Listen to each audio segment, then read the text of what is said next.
No-fly zone requires implementation. It would require essentially the U.S. military shooting down Russian planes and prompting a potential direct war with Russia, the exact step that we want to avoid. All right. White House Press Secretary Jen Psaki once again reaffirming the Biden administration has no intentions of implementing a no-fly zone over Ukraine amid fears of the U.S. facing direct war with Russia, amplifying Biden's weak leadership once again. And I have to say, Mercy, I'm really missing those mean tweets right now. No kidding, Jen. But we're now 8 days into Russia's invasion into Ukraine, and the country's leaders are flexing their willingness to fight. Putin showing no signs of backing down, with reports surfacing that the Russian president might be ready for a nuclear war.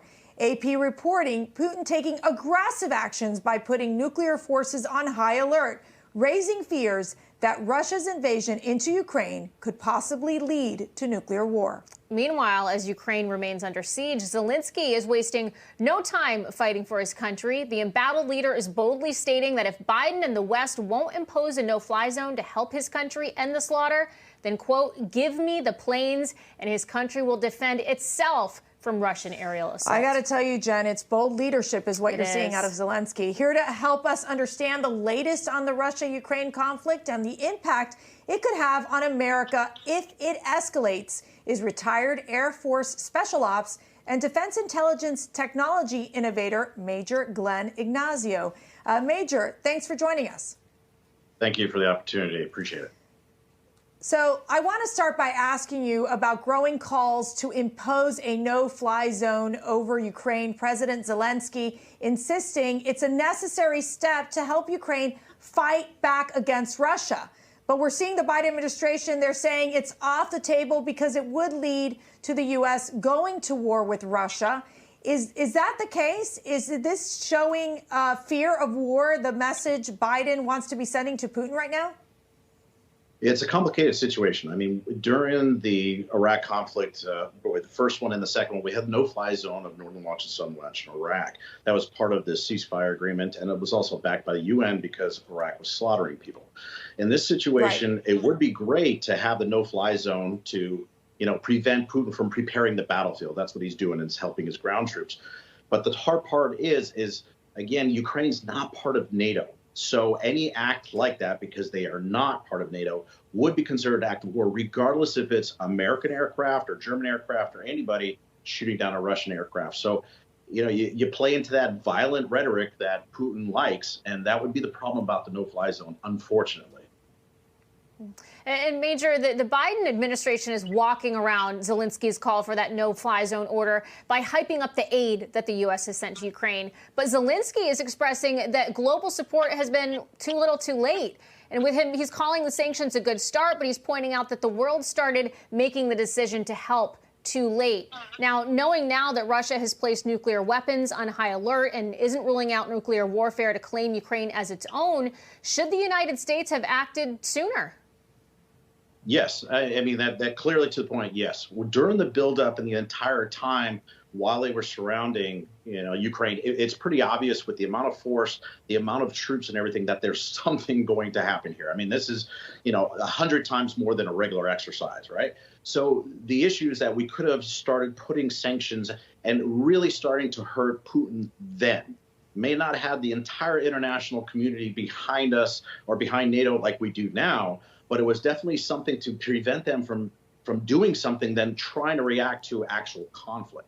So there could have been those type of activities that really could have helped out. We could have also armed Ukraine significantly before this particular time, which would have been more of an obstacle for Putin. Well, Zelensky's also asking for planes. If the U.S. is not going to help in implementing a no-fly zone, should the United States send over planes? We've sent over Javelins already.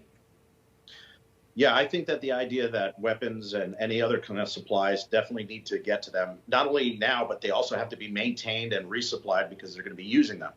As far as the aircraft, most of the aircraft they fly are actually Russian block aircraft, which is not what we have, but some of the NATO countries do fly. So that's a possibility to get them those aircraft.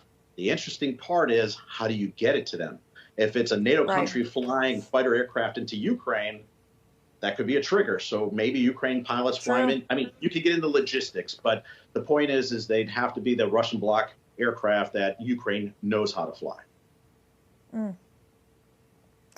I mean, so, Major, do you feel that China is taking notes on how the U.S. is tiptoeing around Putin? I mean, what do you think are the consequences of Biden's handling of Russia's invasion of Ukraine? What do you think about that? Well, I mean, you can go back to what happened in Afghanistan, right? I mean, the execution was poor.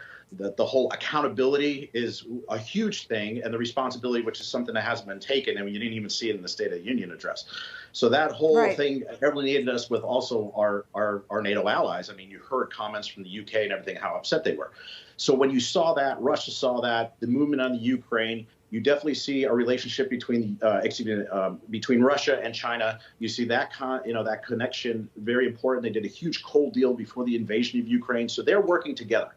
I always felt that if anything was going to happen, say with China and Taiwan, it was going to happen during this administration, because that solid backbone, that power, that projection, that is something that Putin looks for, does not exist. So I believe with our execution, our standpoint, and our foundation of where we stand right now, gives them an opportunity to take advantage of us.